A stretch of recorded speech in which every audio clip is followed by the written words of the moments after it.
Drama stemming from the primary campaign trail is in full effect, and the Salt City seems to be the new topic of controversy. Syracuse Common Council member James Monto was nominated to be a delegate for the New York primary election on April 2nd, but his candidacy has come into question. Our political analyst Luke Welch joins us to discuss why President Biden's choice for the delegacy is under fire. Luke, good evening. Thanks for joining us. Good evening, Peyton. Over the weekend, the New York Post released an expose article of the City Common Council member James Monto, bringing up his criminal record as to why he was the wrong nomination for the delegacy. Monto pled guilty for falsifying payroll documents in 2008 while working for the Syracuse City School District, which led him to evade over $12,000 in tax payments over 3 years.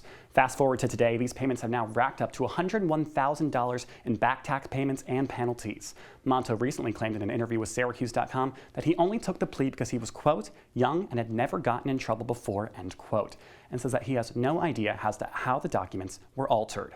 CitrusTV reached out to Monto along with his former employer, both choosing not to comment. Now taking a look at New York State Democratic Chairman Jay Jacobs said in a press conference, quote, he should have been vetted. His selection is clearly something I'm going to take a look at. Zach and Peyton. Okay, and Luke, question for you. Should voters of the city of Syracuse be concerned that they are being represented by someone with this kind of baggage in the primary election?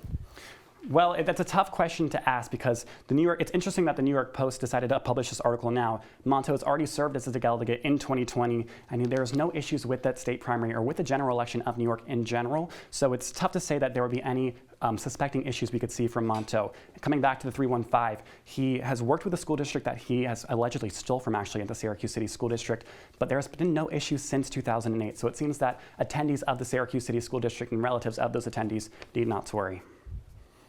And Luke, the primaries are on many minds right now. Will this nomination have any effect on the upcoming primary?